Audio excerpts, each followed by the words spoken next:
Hey everyone, welcome. I'm just going to give it a few more minutes to let everyone get into the channel. Feel free to ask any questions if you have them now or if you have them at any time during the video, and I will answer them at the end. Hey, how's it going, Zoe?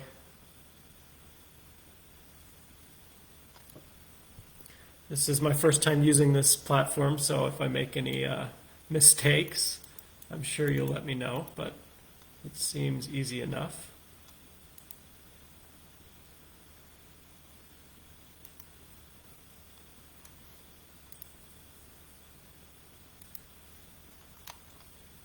I know that I saw, I don't know if this was supposed to be at 2 to 3 or 3 to 4, but it was supposed to be from 3 to 4, so hopefully people didn't think that it was supposed to start an hour ago. And if you did, I apologize for that.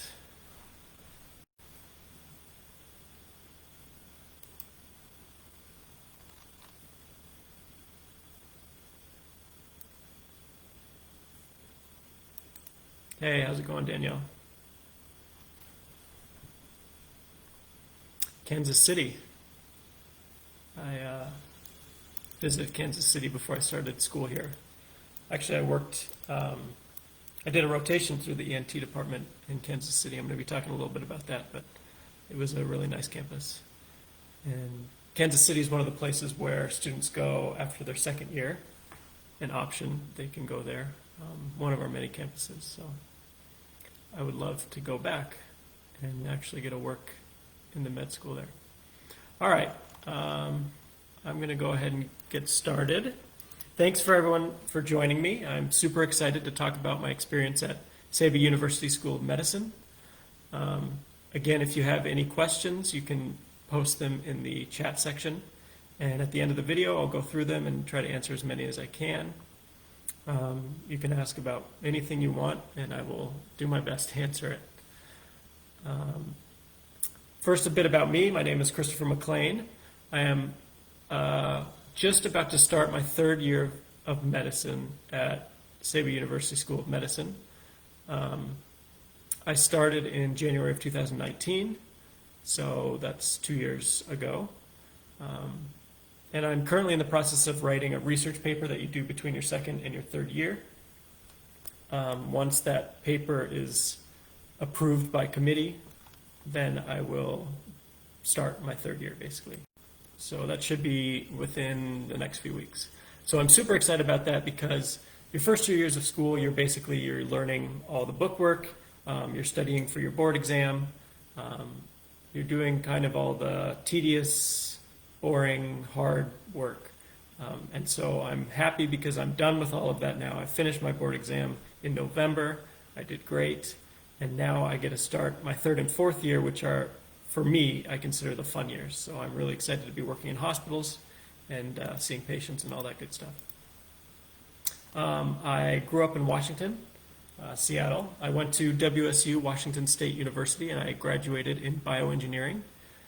I always had the plan of going into medicine, so that was my goal throughout college, was to get into a medical school. Unfortunately, I was not the best of students at that time. I was actually a terrible student. I liked to socialize and party much more than I liked to go to class, which is fun until you get your grades and then it's not fun anymore.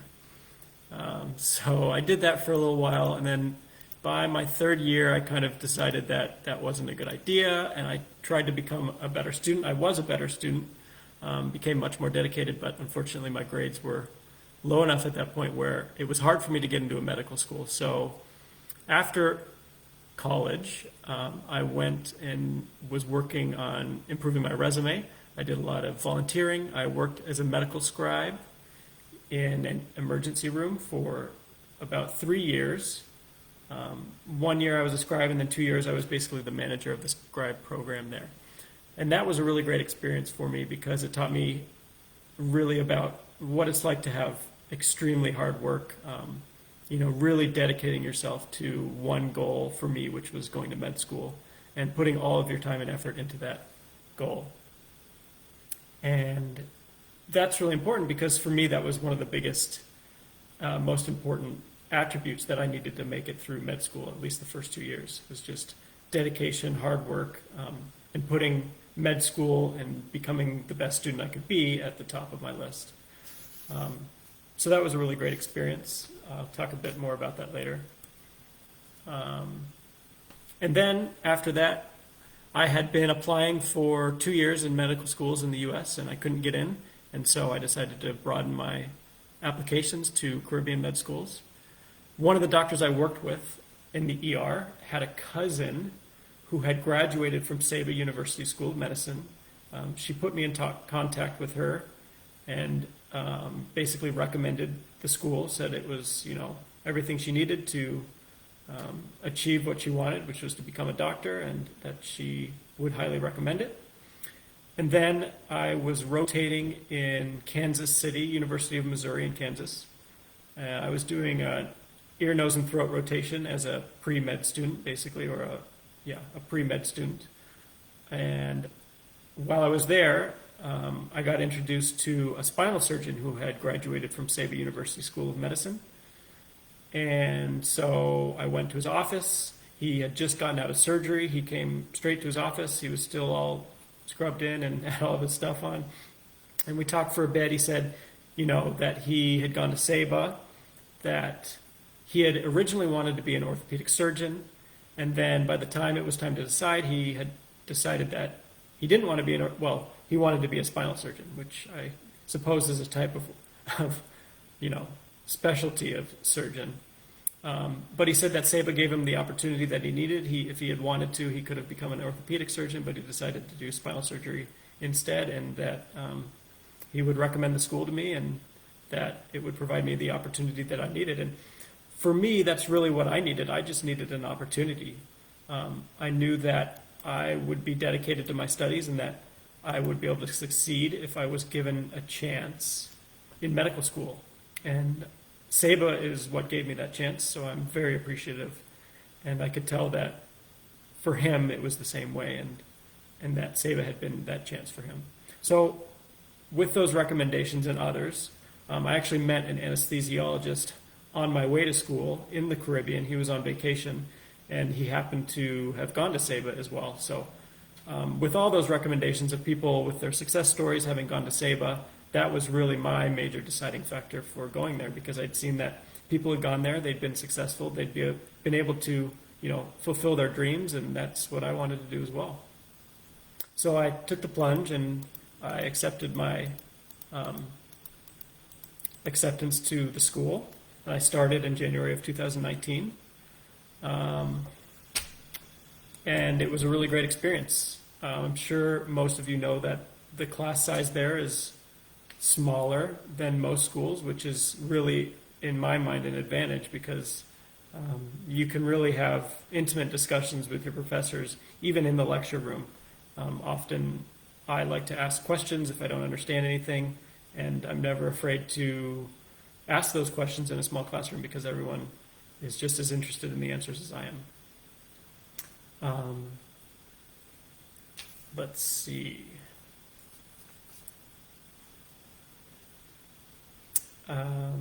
My experience there so far has been great.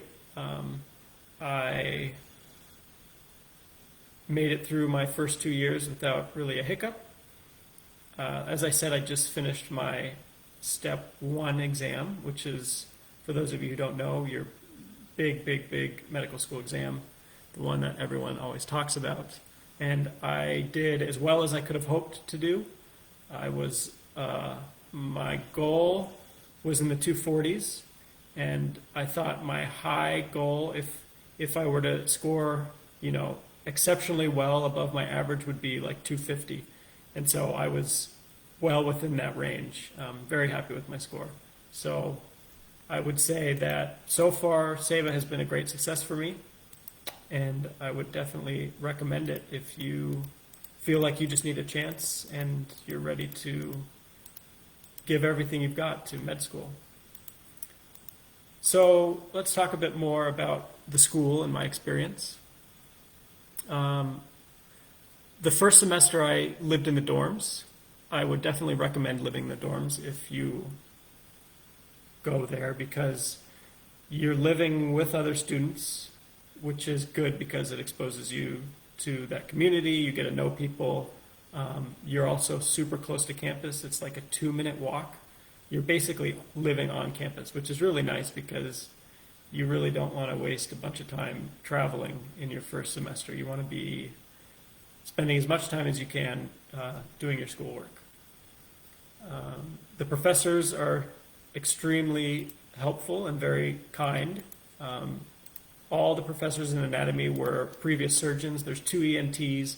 There's a trauma surgeon. There's a general surgeon. So those are your 4 anatomy professors during your first year. And they're all super knowledgeable, really nice. They're all just doing their best to help you make it through anatomy. One of the big draws of Saba was that they have a Cadaver Lab, which not many of the other schools in the Caribbean have. And not even some of the schools, in the U.S., some don't have a Cadaver Lab. And for me, that was really a great experience. I mean, just being able to see all the structures of the human body and being able to, really explore in 3D everything is just so much different than it is trying to learn it out of a textbook or even using a computer 3D modeling or anything like that. It's definitely an experience that is very valuable to me, and I think it makes a big difference in terms of med schools. So that is definitely one of the big pluses for Saba. Also, cost was a big factor for me. It's one of the cheapest schools around, even inside the U.S., even inside your own state. So that is really good. Sorry, I've got this beam of light on my head.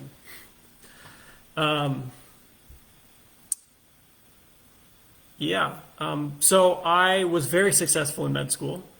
I was usually among the top in my class in tests. I was competitive for basically the award for top grades in the class, and I probably finished like second. I was the president of the Student Government Association for 1 semester. I was a student mentor almost every semester, so I basically introduced people to the school, and if they ever needed any help, then I was there for them. I individually tutored several students during my time there, just in my free time. I always told people that I was always available for help or to help them. They just needed to come to ask me for that help. And on several occasions, people did come ask me for help. And so I did help them, and they were very thankful, and I think it was helpful for them. And so one of the great things about Saba, it's a very small community, and so everyone is very, we're all in it together, Everybody's there to help everyone else out, to make sure everyone is doing their best. We all provide each other resources when we need it, and everyone pitches in, so it's a really great med school environment that I think is very helpful.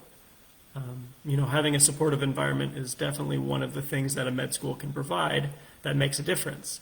And so if the school's not providing that, then that's a problem for the school. But Saba does a good job of providing a close community that's supportive of a med school environment. The other thing is, the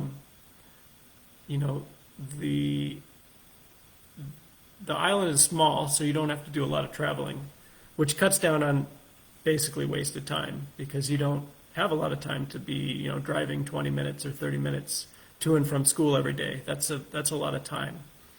Whereas in Saba, everything's within like a 10-minute walk or at most a 10-minute drive. I lived within walking distance of the school the whole time, and that was very useful for me because I was never wasting too much time traveling anywhere. The weather is always perfect. It's always 82 degrees. I wore shorts and sandals and a t-shirt every day to school, and I loved it.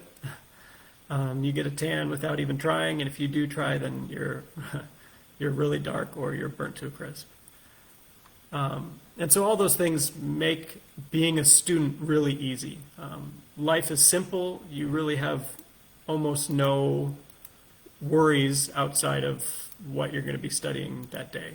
Um, the island has everything you need. They have all the food you need. They have they have a pharmacy there. They have a hardware store. They've got, cookware, all that stuff. So I remember when I was starting out, before I left, I was worried about bringing all this stuff. I didn't know if they would have whatever, deodorant, toothpaste, all that stuff. But they've got everything you need there.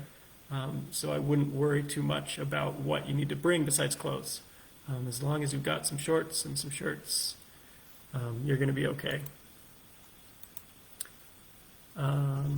So yeah, I was in Honor Society. I got honors almost every semester except for maybe third. And then I became president of my class for the Honor Society. And yeah, so I was very involved in the school outside of just the education, And I think that's really important. Once you get comfortable there, maybe after your first semester, once you're comfortable being a med student and you're comfortable with how everything works, I would recommend trying to get involved in some way. I was the vice president of communications in my third semester, and then I was the president of the Student Government Association in my fourth semester. I was also a teaching assistant in almost every class that we had, and I was the head teaching assistant in also almost every class we had. And that was really useful for me, not only because I got to help people learn the things that I had just finished learning, but I also actually had to review material that I had done last semester, each semester. And that turned out to be very useful because at the end of everything, you go back and you literally have to review everything that you've learned over the last 2 years. And I had already done that once because I was a TA in almost every class. So being a TA, if you get the opportunity, I would definitely recommend that too. It doesn't take that much time, and it's helpful for you, and it's helpful for all the other students. Yeah. Let's see, what else?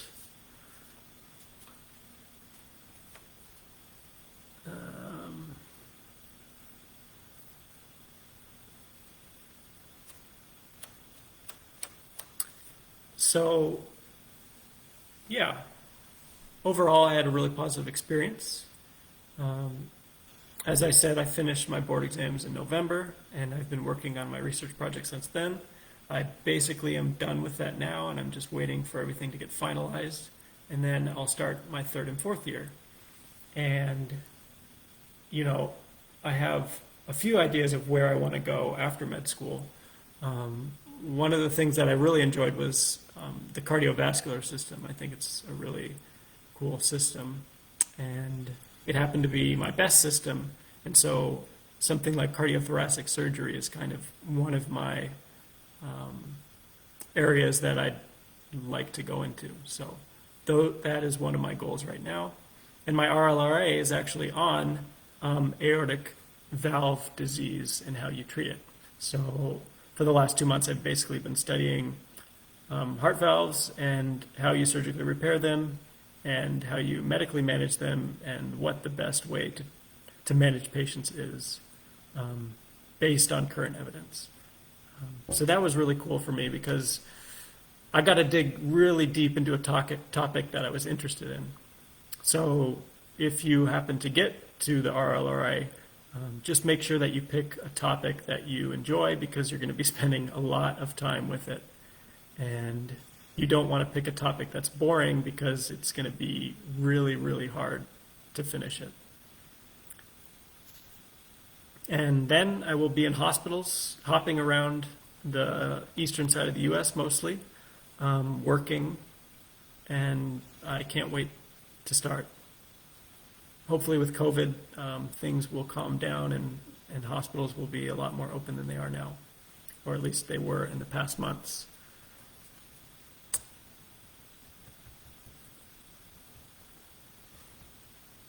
Yeah.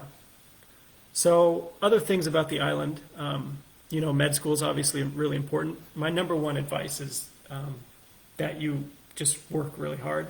Like I said, when I was a scribe before med school, I learned what it was like to basically work 7 days a week, over 40 hours a week. In med school, you're doing 10-hour days at least, 7 days a week. So your job is really to be a professional student. Your first semester, they ease you into things, which is nice because you're really just learning how to be a student. I know that we've all been students, but we haven't been med students. And med students are different than university, college students. And so it really is about time management, about spending basically as much time as you can studying. And then when you become a good student, then you start finding time that you didn't have before. You start finding free time because you become such a good student that you don't need to work maybe 11 hours a day. Maybe you only need to work 9 hours a day. And so now you've got some free time and you can do fun things. And the island has a few fun things that I really enjoyed. It's really a beautiful island. It's basically a tropical jungle outside of the small towns. It's a mountain in the sea, so it comes straight up out of the sea like this. And the town basically sits in a little gully, and then on the other side of the island is another town. But in between that is just a mountain, and there's hiking trails that go all the way across the island, and they're just covered in greenery and wildlife, and it's just really beautiful. And so anytime I felt stressed or felt like I needed a break or just wanted some exercise, I would just go out and start walking and hit a trail. And it's great exercise because, it's steep. It's not, it's not a calm hike. So you're getting a good workout in. But it's also great just to be out in nature and forget about school for a little while and just take your mind off things. So that was one of the things that I really got into. Before school, I had never been a big hiker, and now it's, one of my hobbies. The other thing that I did was I learned to scuba dive, which was awesome. I thought about it for a while, and then I decided while I was there, it's like, if I don't learn to scuba dive now, then I never will, because there's no better opportunity than when you're literally living in like scuba diving paradise, which is what, the Caribbean and Saba in particular are. And so I did a training program there, and I started out diving in a pool, and then they took me out in the ocean, and now I've been diving ever since. I've done over 40 dives, and I love it. It's an absolutely amazing experience. The cost is very cheap in Saba compared to basically anywhere else. They have some really good student discounts that I would recommend. And so if you do go to Saba, I would definitely recommend picking up scuba diving as soon as possible. I started at the start of my second semester. So after my first semester, that's when I picked up scuba diving. And so if that's something that you're interested in or think that you might enjoy, I would definitely recommend it. Yeah. And so the teachers there, they have office hours all day. They're basically available 24/7. There was almost never a point where I felt like I needed to talk to a teacher and I couldn't reach them or anything like that. Obviously, they're in class some of the time, so you're not always going to be able to find them, but most of the time you're going to be able to find the person you're looking for. And if not, you can always email them and just schedule an appointment the next day or whenever. And so that's definitely helpful. I use it a lot, especially after exams and things like that. If I had questions, I would just go talk to my teachers to make sure that I understood everything before moving on. All right. Yeah, Danielle, you can ask questions.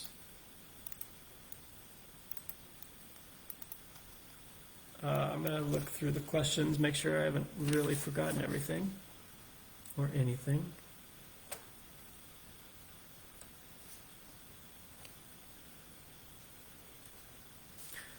Yeah, so I know that, I was in where some of you are 2.5 years ago trying to figure out which school I wanted to go to.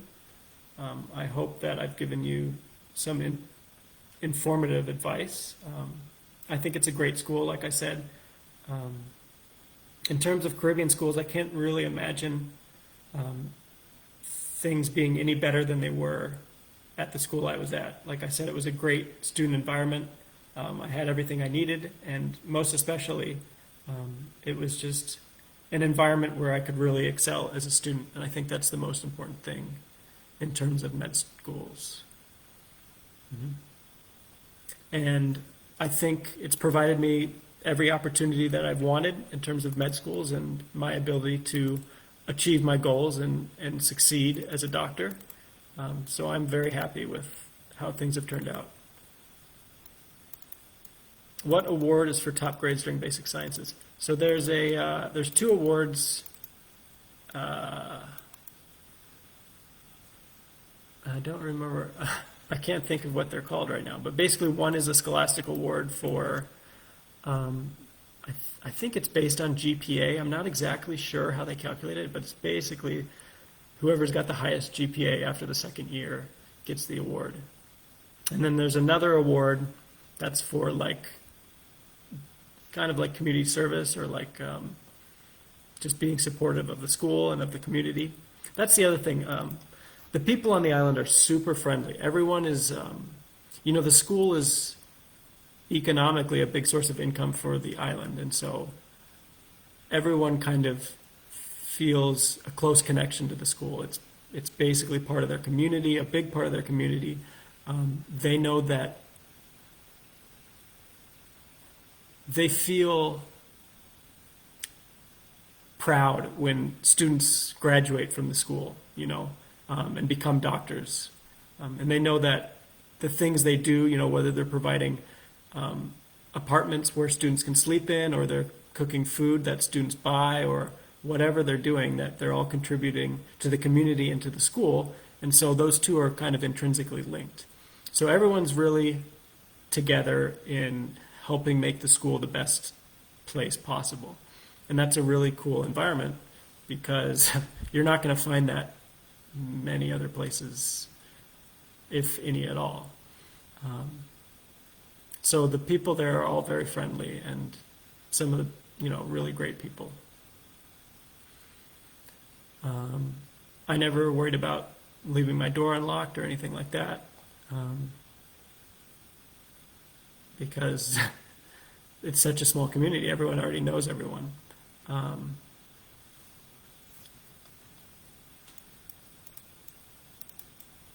Yeah, so for Honor Society, it's, I think, 88%. You have to have an average over 88%, and you make it into Honor Society, so that's what I made.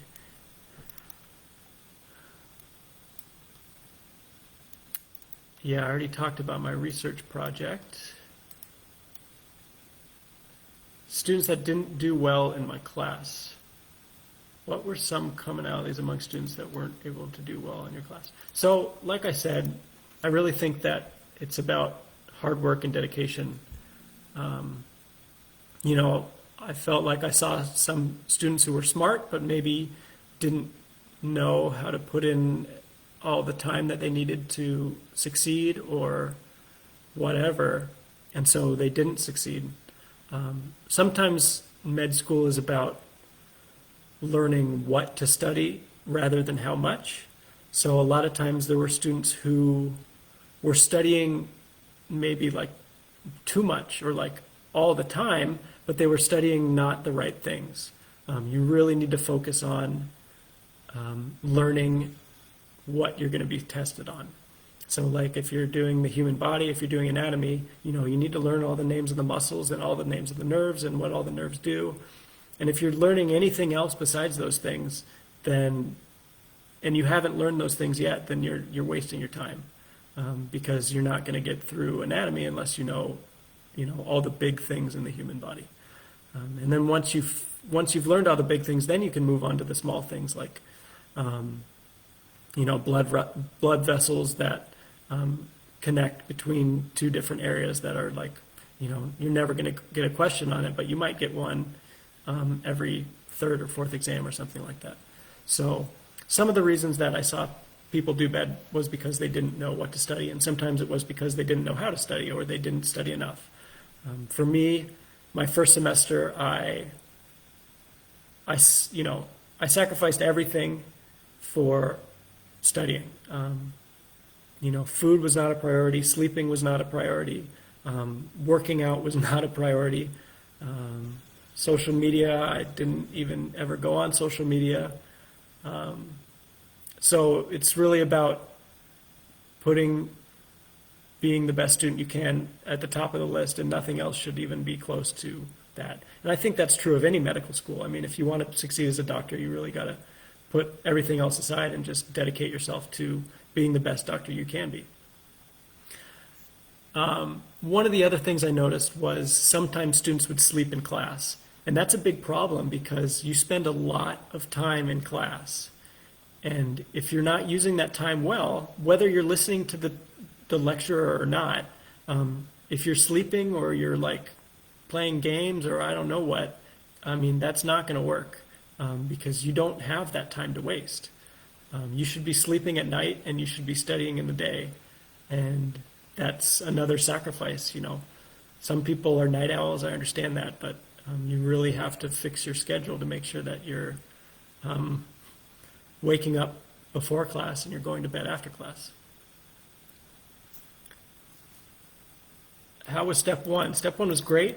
I got a 248, which was, it's the average that you really want for basically any specialty. So I'm really excited about that.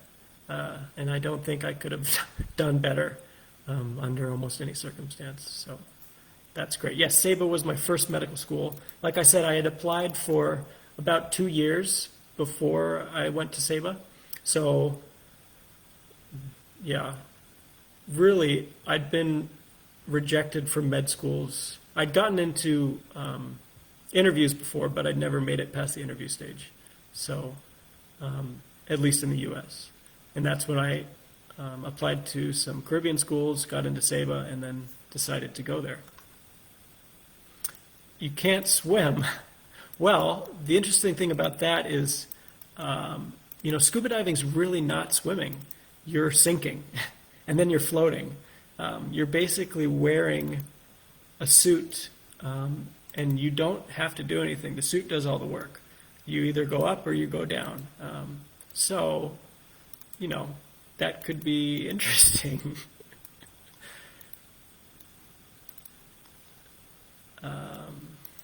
Yes, this is being recorded, so anyone can watch this. Yes, Guido's Pizza is still in Windward Side. The pizza on the island is really great. They've got actually a couple pizza spots, and usually that was my favorite food to eat because pizza's got I don't know how many calories in it, but it would get me through several days of school with just one pizza. And that's the other thing about, food in med school is no matter where you are, it's going to be, food is not your priority. You don't have time to make elaborate meals. You don't have time to worry about how many calories you're consuming or anything like that. It's really just about making sure your body's able to function and your mind's able to focus on the things you need to focus on. And so pizza was great for that. They've got some Chinese places with good food and some other dining restaurants, and then some cafes with food, just quick food. So they've got everything you need in terms of food for sure. At least I never had a problem. After my second semester, I was living in an apartment with a couple of other students, and we'd try to have a barbecue together every weekend. We probably didn't have it every weekend. We probably had it every third weekend or something like that. But that was a really fun time, just getting together, forgetting about school for a little while, cooking good food, and just enjoying the Caribbean lifestyle. How many hours a day are you in class? Yes, so it's typically 8 a.m. to 5 p.m. It's a long day. It's definitely a long day. What I found for me was most helpful was I would wake up at about, I would like to wake up between 4 a.m. and 5 a.m. just naturally. I would never set an alarm or anything. I would eat some oatmeal like as quick as possible and shower within like 15 minutes and then be out the door. So I'd like to be out the door before 5 or 5:15 at the latest. 10-minute walk to school, and then I would study from 5 to 8. And that was my main study time every day. Because after 8, you're in school until 5. And so that's already, what is that? Like an 11 or 12, 11-hour day or something like that? I mean, so that's already most of your day gone.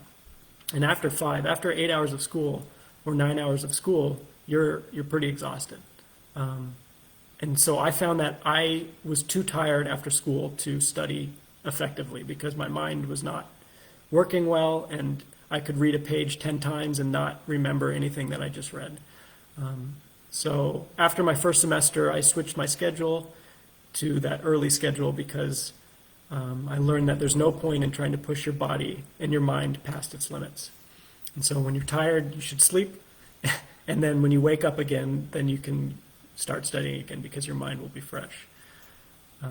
But yeah, they're long days, and that's another reason why you can't sleep during class, because you can't make up that time. If you sleep 2 days in class every day, that's 14 hours a week. You can't make up that time. If you do that over a month, that's like 60 hours. You can't make up that time. So you got to be studying when you're supposed to be studying. Otherwise, it's going to be hard. Tutoring labs on campus. Yes, so the lab, the anatomy lab, is open 24/7, which is really cool. So students can go in there whenever they want for first semester. You can go and see all the bodies, see what's been done for each of them, quiz each other, all those sort of things. And then there are TAs, teaching assistants, for each semester.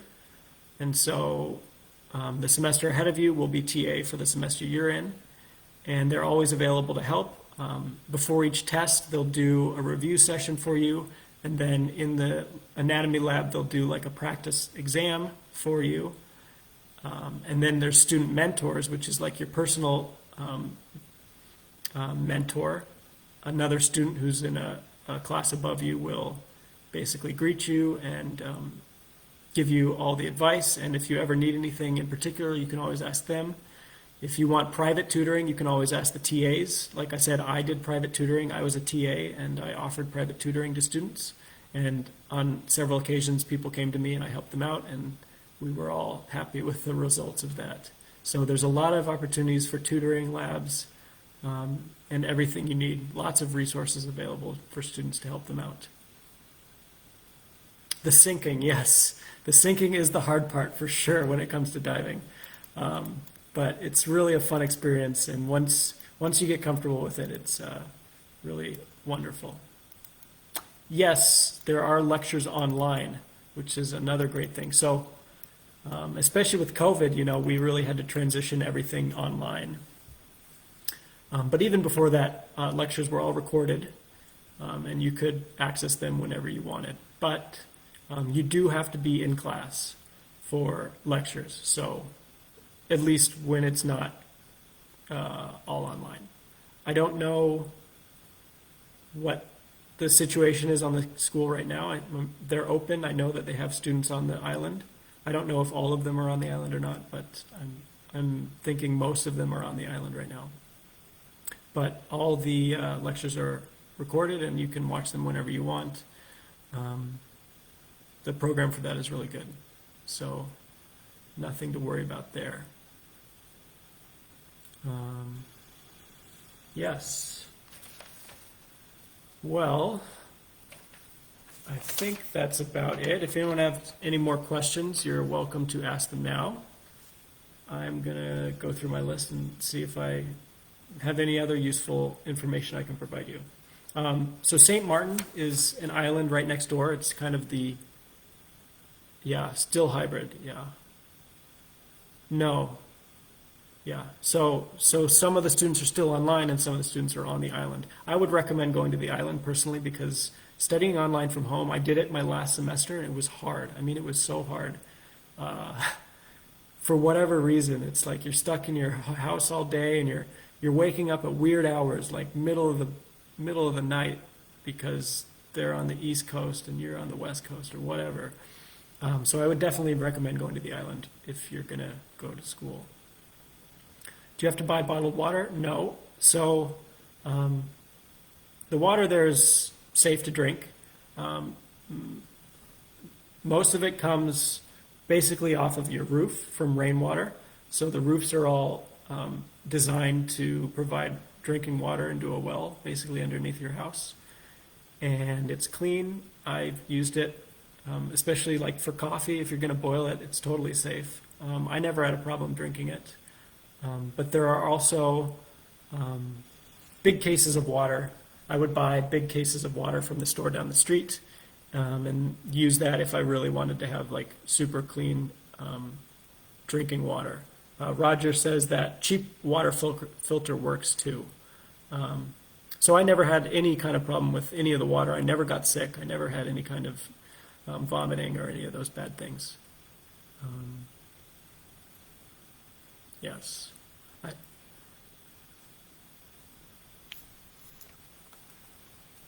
and like I was saying, the island next door, basically like a 10-minute little plane ride, is St. Martin. And so that's one of the major hubs in the Caribbean. It's got an international airport there. It's the place you'll fly to before you get to Saba. And they have beautiful beaches there. It's basically a paradise. And so there were a few occasions where I got to, if I had time off or whatever, got to spend some time on a beautiful Caribbean island and just enjoy the beach and all that stuff. So that's also a plus. How's the temperature? So like I said, it's 82 every day on the island, pretty much. Maybe sometimes 81 or 83. They don't really have seasons, but they kind of do. So in what they consider summer, it's more humid. And so during those months, it can get a little bit hot if you're like walking or like hiking or things like that. You can kind of perspirate within a few, within 60 seconds of stepping outside the door. But otherwise, when it's not that summertime, it's pretty much perfect temperature. I really liked it. Everywhere's got air conditioning. The school is air conditioned. It's usually kept in the low 70s, so like 72, 71. I was actually often cold in the classrooms. Some people are comfortable at that temperature and others are not. I am not. So I would bring like a sweatshirt or like blankets or like whatever I wanted to keep myself warm in class, which worked great. And then during breaks, you get a break every hour for 10 minutes. So I'd always go outside and just enjoy the sun and things like that. Yes, you need a blanket in third semester, definitely. That's like, it's almost snowing in third semester. Did I need to bring a fan? No, everyone's got fans there. There's plenty of fans. You don't need to worry about dehumidifier. It's not that humid. Some of my shoes got a little moldy or like once, but otherwise I never had any problems with too much humidity or anything like that. Yeah, definitely cold in the classrooms. Um,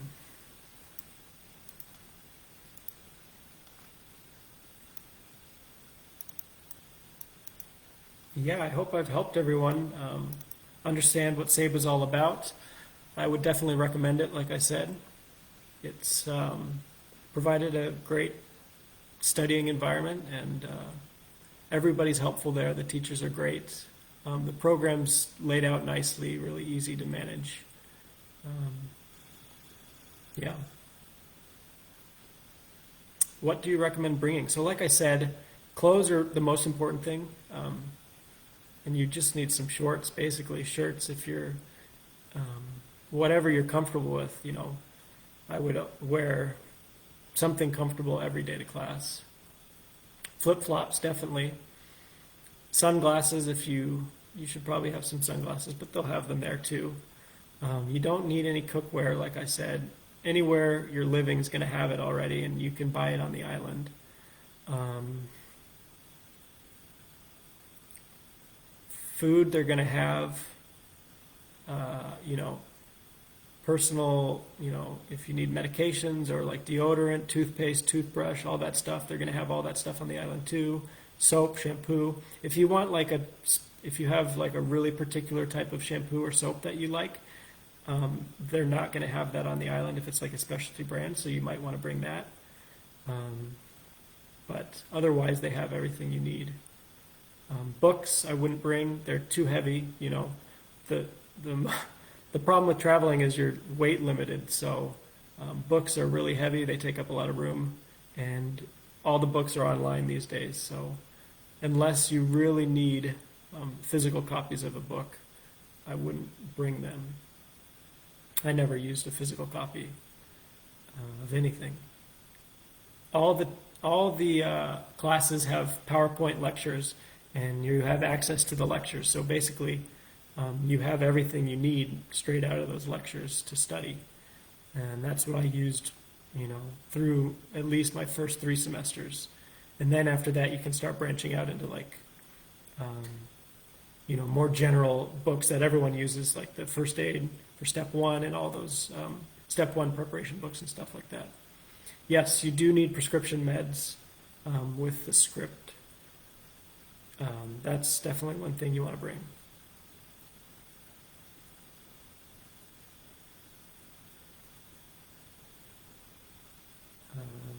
Getting to the island is pretty easy. It's a quick plane flight from St. Martin, or you can take a boat. The only problem is sometimes people get seasick on the boat. So if you're prone to seasickness, I would recommend bringing some Dramamine or whatever you use to prevent that, or taking the plane. The plane's super convenient. It's really easy, and yeah, the cost difference usually comes out to not much difference. What about taking notes? So med school is a really interesting thing because, like I said, basically what you're doing is you're learning to become a professional student. And it takes a while to do that. And each semester you grow and you change and your tactics change and you learn more things. You become better. You become smarter. You become quicker at learning, quicker at memorizing, all those things. So my first semester I was like taking notes on everything, writing everything the teacher said, which is fine. But you might or might not adapt out of that. At some point I stopped taking notes and I never went back, and I never had a problem with it because I didn't need to anymore. But my advice is to, like I said, to give it 100% when you first get there. You know, go all out. Spend as much time as you can studying. Try out all sorts of different things for what do you like, what works for studying, what doesn't work. You know, are you a morning person? Is your brain fresh in the morning, or is it better after school? You know, all these different things. And so when you first start out, your job is really to try out all those things, see what works for you, because each student is different. Everybody does it a different way. You know, especially like in the Honor Society, you always hear, if anyone is in the Honor Society, they'll all tell you different things that they did to make it work. And no two people are alike. So there's many ways to do it and succeed. It's just about finding what works for you. I think taking notes is great. You know, Dr. Boileau and some of the other professors will give a spiel on how the brain works and how it's been proven that writing things down physically helps you remember things better than if you type them out or if you don't write them at all. So there is some truth to that. And so one of my study methods would be, if I was trying to memorize something, I would just write it out 10 times. I would write it out once, and then I would write it out again, and then I would try to do it from memory, write it out. And if I could do it 2 or 3 times in a row from memory, then I would consider it memorized. And then the next day I would write it out again, and if I could do it, then it was pretty well memorized. And if I could do it a 3rd day in a row, then it was pretty much long-term memory at that point. So writing is definitely a good study method and memorization technique. Yeah, those would be my advice. Like I said, my first semester I lived in the dorms because it's so close. That's, I think, important. I would study for like an hour or two. As soon as I woke up, I would get to the school. I would study before class, review the lectures that we were going to have so that I at least was familiar with what the teacher was going to be talking about. That way, when I was in class, especially for like anatomy, you want to have seen the names of the muscles before you get into lecture, because if you haven't seen them before, the teacher's going to be talking at you and you're going to be just trying to figure out what they're talking about. And so you're going to spend all your time trying to figure out what they're talking about instead of listening to them and actively learning. So reviewing notes before lecture is definitely important. And it can be hard because you don't have a lot of time, but that's one of the things that you'll have to figure out as a student is how best to spend your time. And one of the things that you want to do is definitely review notes. The other thing for me, at least in anatomy, was reviewing the lab procedure that we were going to be doing that day. So each day you'll be doing a dissection, like, upper arm or like, pecs or something like that.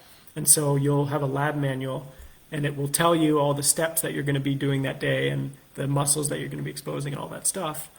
And you want to read all of that before you get into lab, or at least most of it, so that when you're in lab, just like when you're in lecture, you know what you're doing already.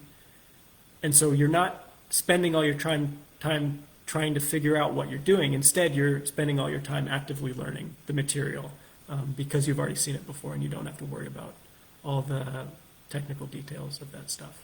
So those are all the important things. Don't sleep in class. Make sure you're paying attention or studying on your own. Either way works. Whatever works for you. Some people aren't good listeners. Some people can't follow the teacher, and that's fine. If that doesn't work for you, then don't try it. But you should try things out and see if they work for you. If they do, then do it. And if they don't, then try something else.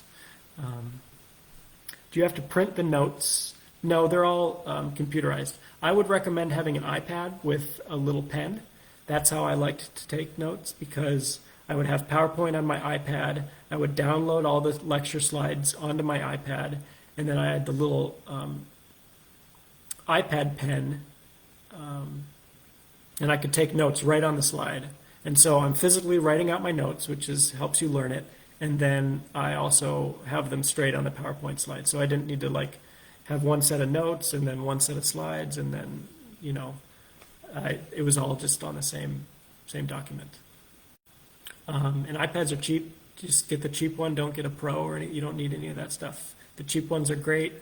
They work perfectly, and that was definitely one of the best investments that I made while I was there. Otherwise, you can use your computer too. That's fine. For my first semester, I didn't have an iPad. I just used my computer, and I took probably notes in a notebook, and that worked fine. But moving over to the iPad was more efficient, and so it helped me out after my first semester. So yeah, everything's given to you. Like I said, taking notes is really more about helping you memorize it than whether you're going to forget what's been said, because everything is in the lecture slides. All the important stuff is in the lecture slides for the most part. So you don't have to worry about missing something that the teacher said and then not understanding the lecture slides. Although there are instances where that can happen, obviously. If you're talking about a complex subject, and you suddenly had a inspirational thought or something that made everything click for you, then you're going to want to write that down so that you don't forget it later. Challenging. The stress. The stress is really pretty incredible. I always thought of myself as someone who didn't stress much. I tend to, but med school is a big deal for all of us. We've all been working a long time to become doctors, and it's important for us to do well. And so the stress of worrying about whether you're ready for an exam or whether you're going to do well or whether you got a question wrong or whether you've studied enough or all that stuff is really overwhelming, especially in your first, semester, your second semester, while you're still adapting to that kind of stuff. Which is why it's important to have, living in the dorms, you're meeting people, you have friends, you can all like talk together and deal with that stress together and help each other out when you need to, all that stuff. And you get used to it. And that's part of being a student too, a med student, is learning to deal with stress, definitely. Because as a doctor, you're going to be dealing with stress all the time, and if you don't know how to handle it, or you can't handle it, then that's going to be a problem for you. After my second semester, maybe after my third semester, I didn't really experience that stress anymore because I was just so used to it. Yeah, and you have to accept that you're never going to know everything. There's too much med school for you to ever know everything. You can only know as much as time allows you to have learned. So as long as you've given it your best effort and focused on the important things, then you have to accept that that has to be enough for you to succeed. You're not going to be able to memorize everything. The exams were multiple choice. Gosh, I think 50 or 60 questions. You get 90 seconds a question, so an hour and a half per exam. Yeah, they can be challenging. Med school questions are challenging for sure. More challenging than most multiple choice questions. For anatomy lab, they are written. So you'll move station to station, and something will be identified by a pin or a tag or something like that, and it'll say, what is this, or what nerve innervates this, or what bone does this muscle connect to, or something like that. And you just write out the answer. So that's the only time you have a written exam, is in anatomy lab. There were block schedules. Yes. Did you have a course for 3 weeks and then a break? So each semester is split up into 5 blocks.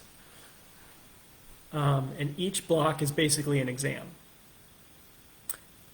Each semester you're taking like 2 or 3 courses at a time. So first semester is anatomy, which part of it also includes embryology, which is kind of a part of anatomy, but also kind of like a separate class. So you have separate hours for anatomy and embryology. And then you're also taking histology, and you're doing intro to physiology. So those are all of your first semester classes, plus you're doing anatomy lab. So it's busy. It is definitely one of the busiest in terms of the number of classes you have semester. But time-wise, you actually have more time in first semester than you do in any other semester, for whatever reason. But you have 5 blocks, and each block is basically 1/5 of the semester, or like, so anatomy is split up into 5 blocks. So like the first block is like lower limb. So you spend the first, 3 weeks on lower limb, and then you have an exam. And then the second block is like upper limb and part of the chest or something like that. And so you spend the next 3 weeks focusing on the upper limb and part of the chest, and then you move on to like cardiovascular system and then GI, and then you do head and neck and pelvic, and then those are your 5 blocks pretty much. And then you've got final exams at the very end. And by the time you're at final exams, you've already memorized everything. I mean, you're basically just reviewing things that you've already known, just refreshing your brain on the lower limb that you did, 12 weeks ago, and the upper limb that you did 10 weeks ago. But you know it all already. You've already been tested on it. You've already memorized all the muscles and all the things you need to know. So it's really great because it helps cement all that knowledge into long-term memory. I had that in, anatomy. Yeah, it's great. If you've had some of these courses before, like in second semester, we had genetics, and I already felt very well versed in genetics, so I did really well in genetics. Um, and so if you've had classes in the past, it will definitely help you out. Biochemistry, some people had more extensive biochemistry knowledge, which will help you in second semester. But anatomy will definitely help you in the first. Well, thank you everyone so much. I've been talking for an hour and I don't want to keep everyone. I know we're all busy. If you have any more questions, I'll just hang out for a few more minutes. Otherwise, thank you everyone for coming. I hope it was helpful. You can always message me privately if you have any more questions that you want answered and didn't get to ask them or whatever. I'm always happy to help out. So thanks everyone. Yeah, no problem, Danielle.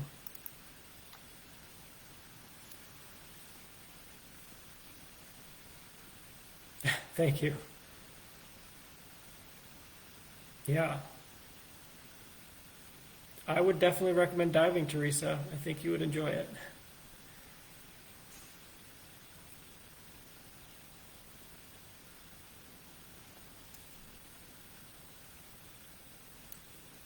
Yeah, no problem, Mark.